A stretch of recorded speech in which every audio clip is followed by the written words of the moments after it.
আসসালামু আলাইকুম ওয়া রাহমাতুল্লাহি ওয়া বারাকাতুহু। প্রিয় নড়াইল ২ আসনবাসী, আপনাদেরকে ইসলামী আন্দোলন বাংলাদেশের পক্ষ থেকে শুভেচ্ছা ও অভিনন্দন জানাচ্ছি।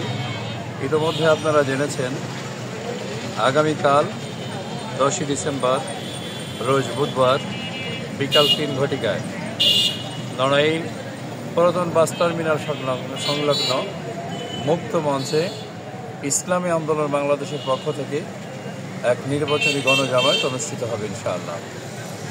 উক্ত গণজামায়াতে প্রধান অতিথি হিসাবে উপস্থিত থাকতে সদয় সম্মতি জ্ঞাপন করেছেন ইসলামী আন্দোলন বাংলাদেশের সংগ্রামী মহাসচিব জনাব অধ্যক্ষ হাফেজ মাওলানা ইউনুস আহমদ সাহেব।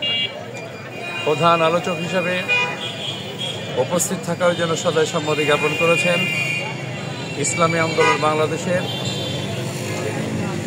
প্রেসিডিয়াম সদস্য জনাব অধ্যাপক আশরাফ আলী আকন এবং অন্যান্য কেন্দ্রীয় নেতৃবৃন্দ উপস্থিত থাকবেন। আমি নড়াইল ২ আসনবাসীকে উদাত্ত আহ্বান জানাবো, দল মত নির্বিশেষে আসুন আমাদের আগামী ১০ই ডিসেম্বর আগামীকাল বিকাল ৩ ঘটিকায় অনুষ্ঠেয় ইসলামী আন্দোলন বাংলাদেশের পক্ষ থেকে নির্বাচনী গণজামায়াতে আপনারা স্বতঃস্ফূর্তভাবে অংশগ্রহণ করুন।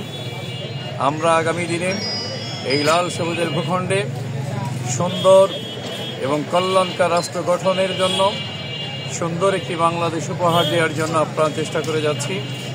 আমরা এই নড়াইল ২ আসনের অধীনে ২০টি ইউনিয়ন, ২টি পৌরসভার ১৪৭টি কেন্দ্র ইতিমধ্যে আমরা সফর করেছি।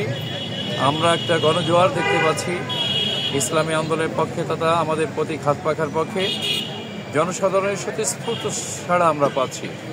আগামীকালকের এই গণজামায়াত প্রমাণ করবে নড়াইল ২ আসনের জনগণ ইসলামী আন্দোলনের পাশে আছে, হাত পাখার পাশে আছে। আগামী ত্রয়োদশ জাতীয় সংসদ নির্বাচনে ইনশাআল্লাহ হাত পাখা প্রতীকে তারা তাদের মহামূল্যবান সমর্থন দিয়ে তারা ইসলামী আন্দোলনের পাশে তথা হাত পাখা প্রতীকের সাথেই তারা থাকবে, আমরা এটা আশা করি। আমি আমার নড়াইল ২ আসনবাসীকে আবারও ধন্যবাদ জানাচ্ছি এবং আহ্বান জানাচ্ছি আগামীকাল বিকাল ৩টার এই নির্বাচনী গণজামায়াতে সকলকে উপস্থিত হওয়ার জন্য। ধন্যবাদ সকলকে।